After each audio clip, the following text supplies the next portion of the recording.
Hey guys, so with 1 minute to spare, I made it again for Sunday Live. You thought I'd give up, but I didn't. Not give up, but you all know I've been traveling this week because our live update, I am baffled because last week I live updated to you from family in Cranbrook. Friends of mine who, after my stroke, took me in, they saw I didn't have family. So they said, "We're your family." And I've been down there because last week we announced when we are setting up our Fill the Cracks committee that assesses and makes way for change in helping our healthcare. Over 300 people applied to be on that committee, and the majority of the work of that is volunteer. So of course I'm overwhelmed, but I heard it best today to explain to you our update on some of the hard news is that sometimes we put our life aside to help our friends.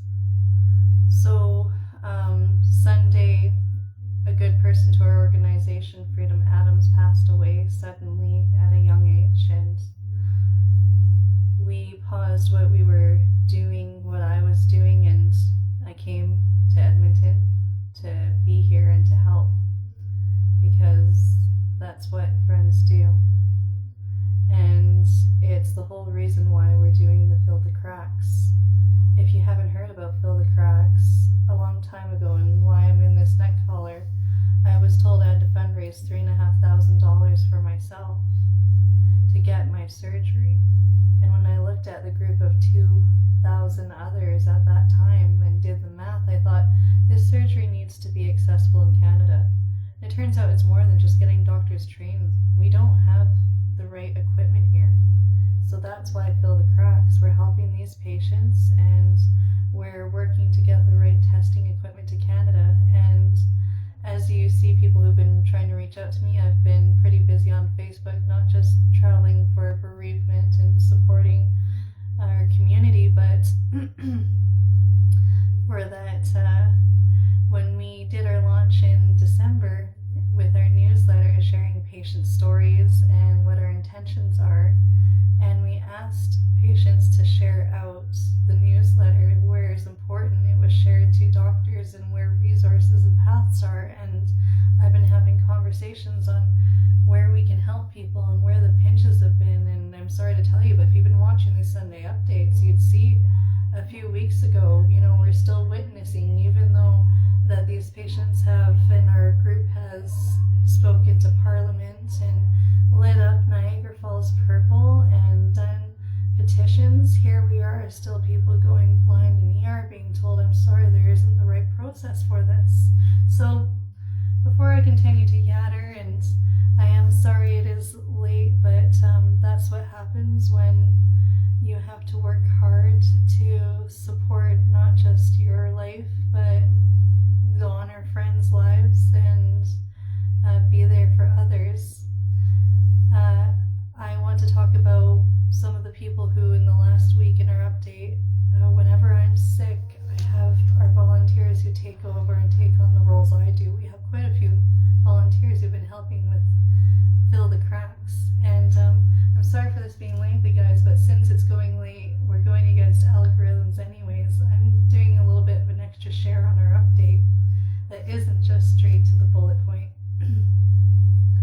In that, when I'm away, this week again, as our updates I share the week, as I was talking to some of our team as they're taking the workload off my plate as I travel, and I've been sick, I've been in hospital and treated very well and getting better, so don't worry, but there's an amazing person helping our organization with our social media. And something that we did that I wanted to show to prove that it's not just the Sally Project, it's not just my neck collar, it's not just the circus of what's going on with these guys when people actually learn what we have to face. It's that Fill the Cracks is about supporting what's going on in our healthcare from the bottom up. going where is necessary and needed first, and not doing it in a panic, but doing it right. That's why it's taken a year to set up to be able to do our launch. So in December, we launched our newsletter. In January, we started launching our other social media platforms that don't rely on the Sally Project. And in a month's time, and not without me inviting any of our friends to like and follow and see the Healthcare Network, because I didn't actually announce that we're up live on other places and put that out. I wanted to see if people saw naturally where our value is. And our social media person's done a great job on putting up our accounts that overall, across LinkedIn, Instagram, Facebook, and YouTube, for Healthcare Network only posts, we've gone up 290 followers. Now, that's without doing any promotions, that's just with sharing our cause. So, guys, it's past midnight. My name's Rebecca. I'm a sick person.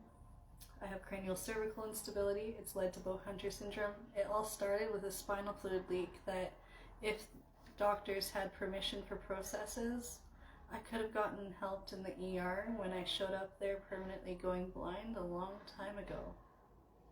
This is what we're looking to make change for. Not that it's a big problem, but that there's not enough visibility and enough help. The problem is easy to fix. We know what we need to do. We just need to bring it to Canada. Anyways, that's my lengthy update, guys. And hey, I did it every Sunday, never given up. You have a good one. Rain, shine, sickness, strokes. Peace, guys.